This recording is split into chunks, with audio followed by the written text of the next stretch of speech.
After a failed attempt at a relaxing beach vacation due to a fight with a nasty illness, we made our way north to San Antonio, Texas, where we linked up with the Get Lost Box family.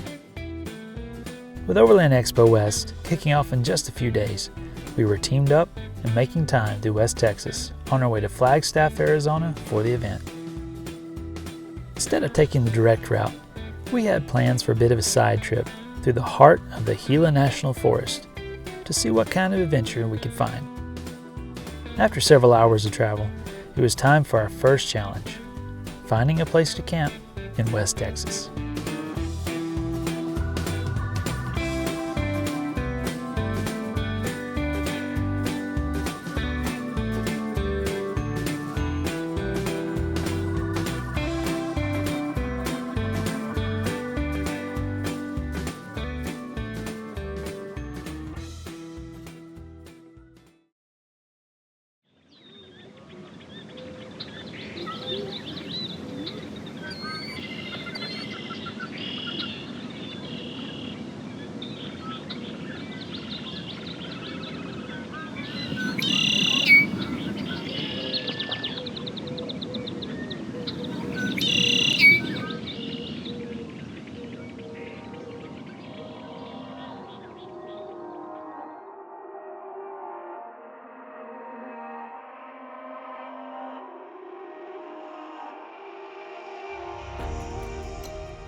Well, good morning.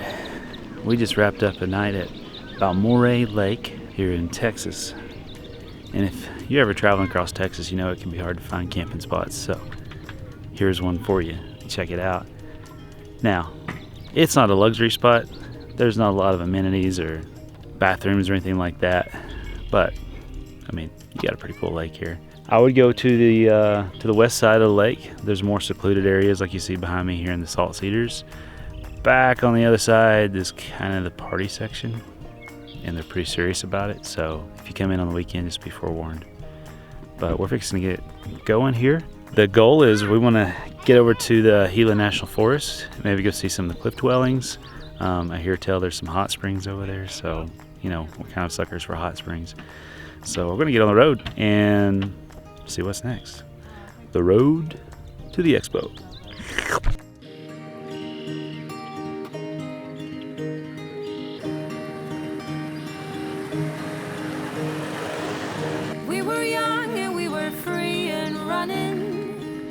Never bothered about what could be coming. Every day we danced and life was smiling. We were young and drunk in love. A few years later I started thinking, if it's just love in every glass I'm drinking, we're like one and without you I'm sinking. I'm always jogging next to you. Oh, I got you, there's no reason to. Let me get a little mud on the tires. Yeah. Hey, you got beauty marks now though. Got some mud down the side. Hey, it's legit now. All right. Let's We're off to a rock and rolling start here.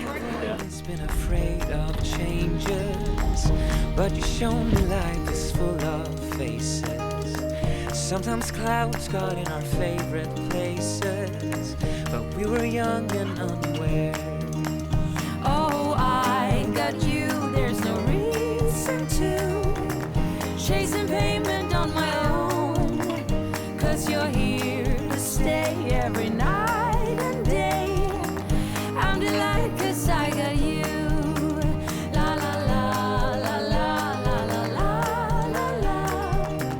La la la la la la la. La la la la la la la la. I'm just fine 'cause I got you. Rain guiding my way before, pouring like a waterfall. I've cried a million tears and more to find out where I belong. We're not young, but we're still free and running, and this day has never kept us bothering. Every day we dance and life's been smiling. We're not young, still drunk in love.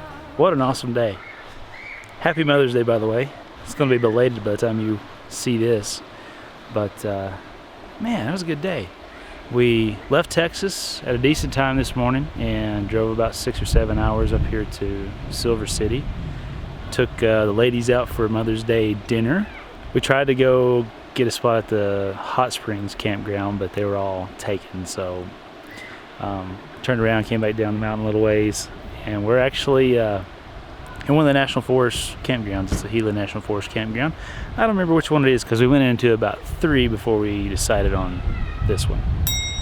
It's just how we roll sometimes. But check this out. Right here on the creek. Awesome. I love New Mexico. I have missed New Mexico. And tomorrow we're gonna get up and go check out the cliff dwellings. I've not been to any cliff dwellings in New Mexico yet, so we gotta go. Gotta go check that out. But it's been a good trip so far. Started to feel a little bit better. Sickness has kind of had us down for a while, but I think we're on the mend. And so we're gonna go hang around the campfire for a while. Time is up, nothing to So yeah, do. this place is cool. You are gone, that makes me blue.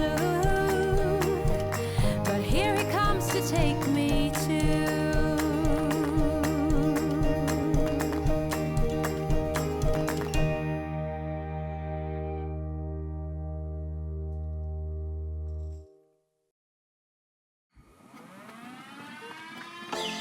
I was worried you broke my reputation, but I figured it's not on me. Yeah.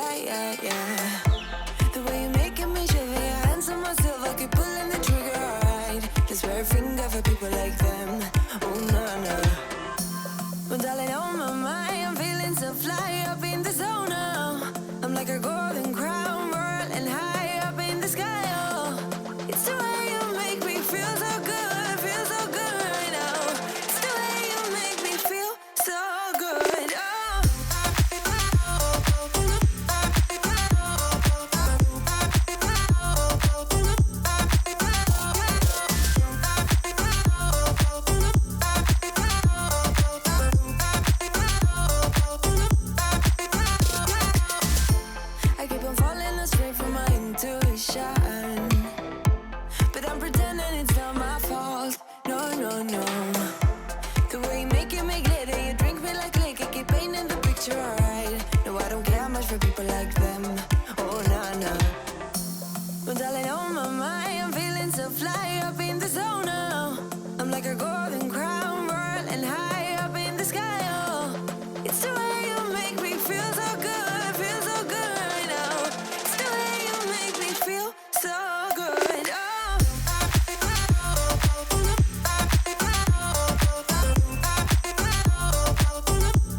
dotted line. Our fortress in the jungle, baby, we're alright. We don't care much for people like them. We don't care much for people like them.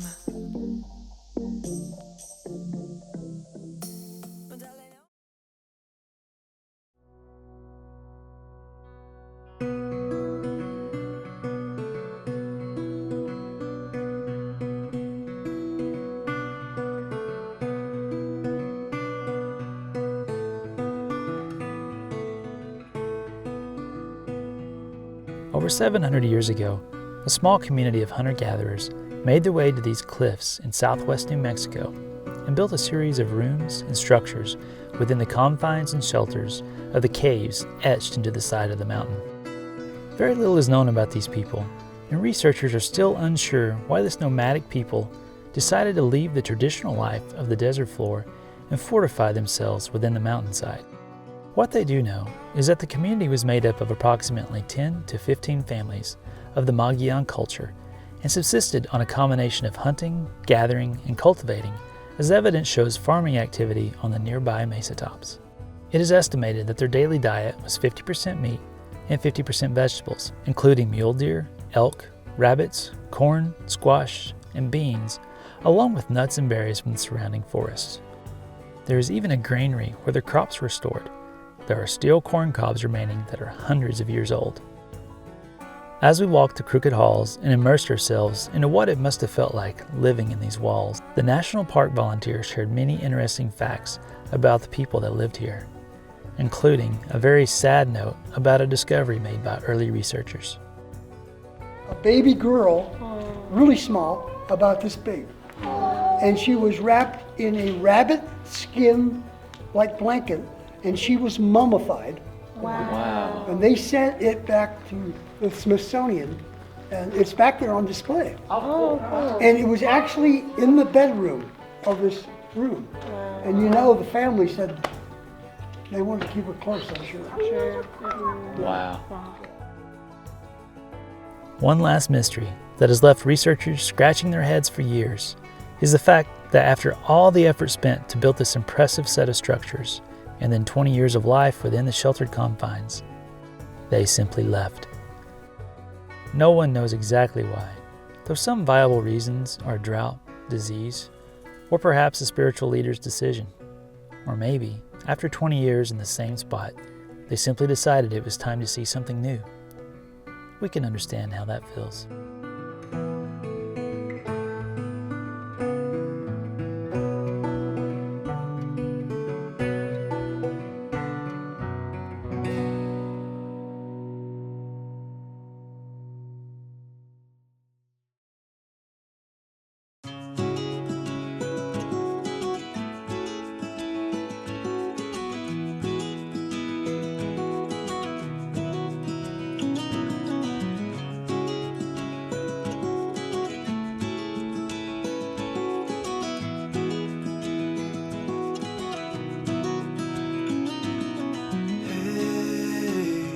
Heard you want to leave this place where we grew up. This old town, just put it all behind. Remember you and I would always find somewhere to hide when we were kids, so we could see and hear the water run. The river's gonna cry when you're gone.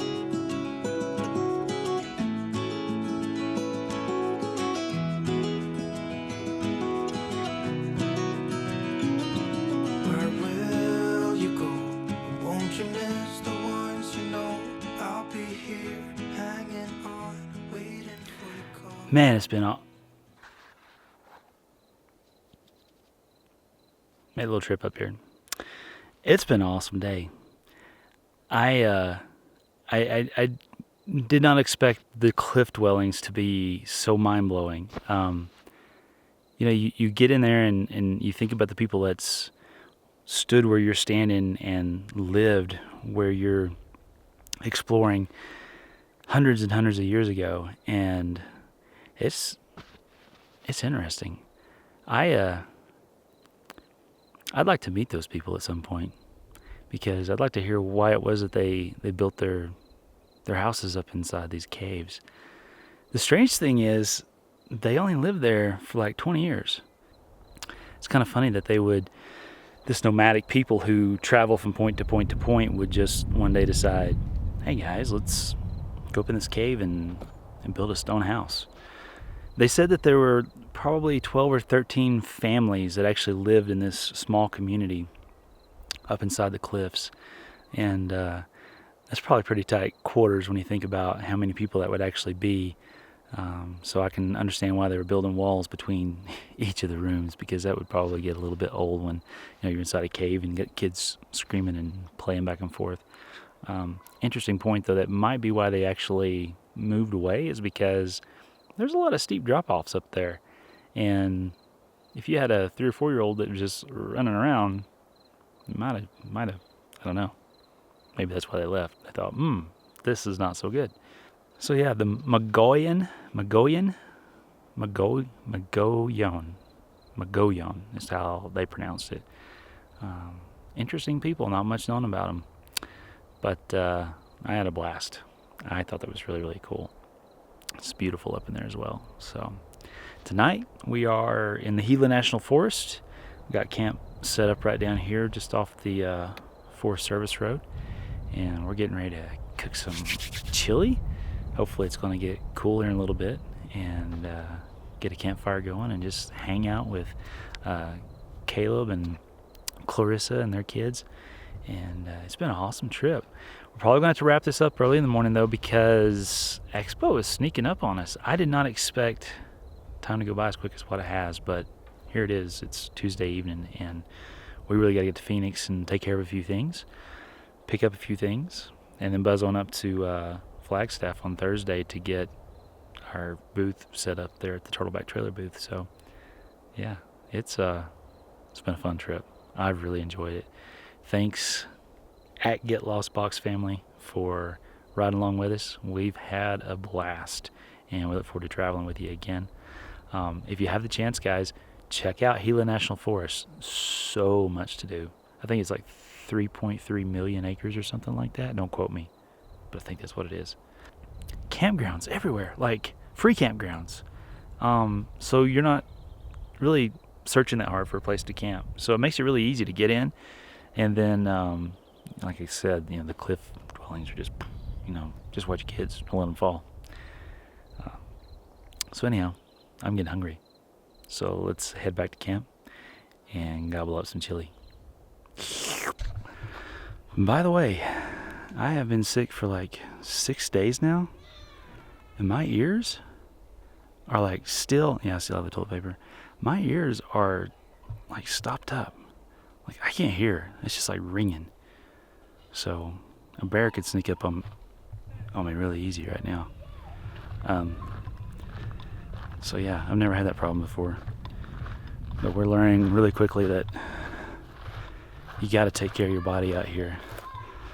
You got to build up your immune system. And if you have a problem, you got to fix it quick. Right, babe? Right. So I am making campfire chili, or I guess it's going to be camp stove chili. Right. So I did half an onion diced, and I like big chunks of onion, so I left it kind of choppy. And then I did half a pound of ground beef and 1 can of petite diced tomatoes. And I got the Hunt's brand because it's like chili ready or whatever, so it already has like peppers and like some seasonings and stuff in it. So I dumped that in, and then I like to get a tri blend of beans, so it's kidney beans, black beans, and pinto beans. And I drained off some of the juice from that and dumped it in. And then garlic salt, chili powder, cumin powder, based on your desire of heatness and flavor intensity. And then just let it all simmer for, really 30 minutes is what you really want. But if you just have 5 or 10 minutes, it'll still turn out delicious. All right. That sounds awesome. Let's take a look at it. Oh, son. River's gonna cry when you're gone. It's gonna cry, it's gonna cry. River's gonna cry when you're gone. It's gonna cry, it's gonna cry.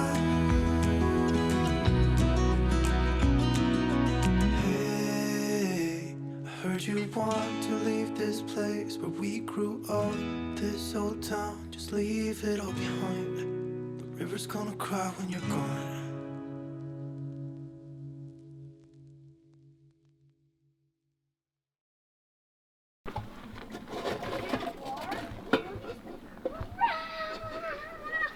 Right now, we are seeing a very rare moment.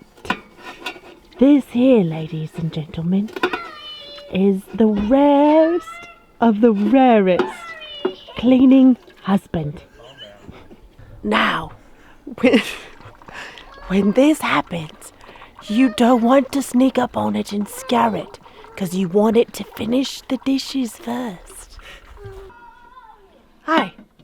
Thanks, babe.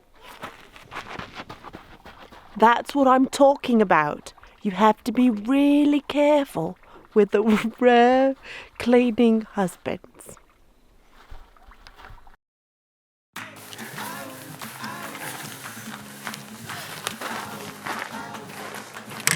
So we may have to keep all the windows open in the tent tonight. I'm just assuming. I mean, you never know. Just to be safe. Needless to say, when you get 3 girls, ages 4, 5, and 6 playing together, there's a little bit of drama every now and then. Who knew?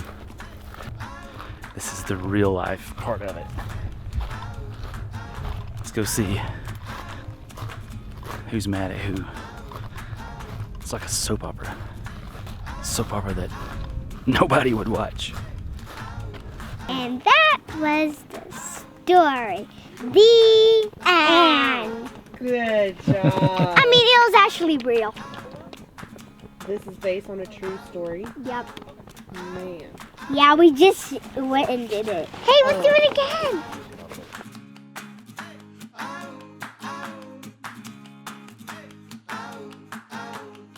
Oh, what a mess that I have made when I said it.